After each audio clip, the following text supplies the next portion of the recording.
Good morning, comic book fans. Welcome back to Comics in 5 Minutes. I'm your ever-loving host, Shorty. And today, starting out my reviews, well, technically started yesterday, but new comic book day review, Gods of Brutality, from Black Caravan, which is an imprint of Scout Comics. And I quite like Scout, and I quite like horror comic books, and I like heavy metal. I mean, throwing some cowboys, this would be right in my wheelhouse. Because it is a heavy metal comic first and foremost. The Black Caravan label imprint on there gives you a horror feel to it, which is fine. It is brutal and unforgiving and gory as all hell, but you're gonna have to, in your head straight away, reframe it as watching it as black comedy rather than a horror. There's not really anything scary that happens, but it's gruesome at times and action packed certainly. But before we get to that point, there's just a few other little issues. Number one is the art style. There's a point where you get like a little bit of a close-up very early on, which I quite like. But when you flip the page and get to a nice splash, it's more of an Eric Larson, John Romita Jr. kind of style. When you look at the detail on the faces, I mean, that one in particular. Now, I can talk for a long time about why I don't like this particular style, but this is the review thing. And falling into a taste pattern is kind of like a subjective thing, but quality isn't. So yes, it might not be my cup of tea. I might not quite like how they do lines. I think facial design is not quite right for me, but this doesn't take away from the quality whatsoever. This is somebody who's put a lot of effort into doing this particular style, and they do it really well.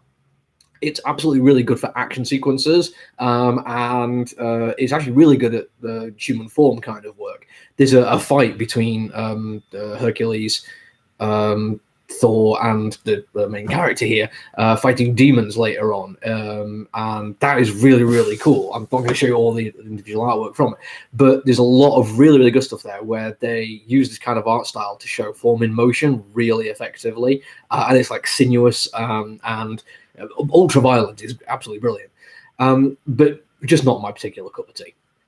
But the story is really quite interesting. It starts even before the story starts. Like I showed that page earlier, the artwork. It actually starts on the inside cover with a little thing there that the main character died when he was 27, joining Club 27, as they say. But then the next page is him as an old man, and it's like, right, okay, so they're clearly going to be telling this story in a way that's not quite normal, and that's fantastic. I love this kind of thing.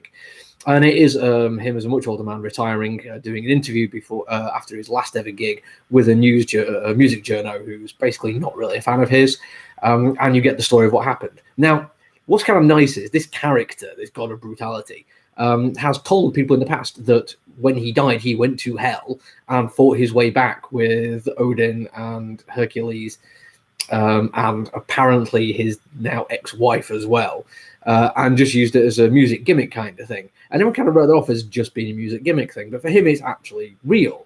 Because when you read the comic, you find out, as within the realms of the comic book story, you find out it is real, or as real as it can be. I mean, we could be dealing with narrator issues here, but I actually think this is hitting the nail on the head. Now, this then goes into just absolute cool, brutal takes on mythology and warfare, and I will show you one extra page here, because when he talks about his fight out, it's just like everything I want it to be. That is the kind of splash page I love. Not like overly complicated color palettes, but I like what they do with it. It means anything that stands out really well. There's lots of cool stuff in the background. Demon Girl Scouts there. Hercules with his guns and being all over the Afro-Caribbean.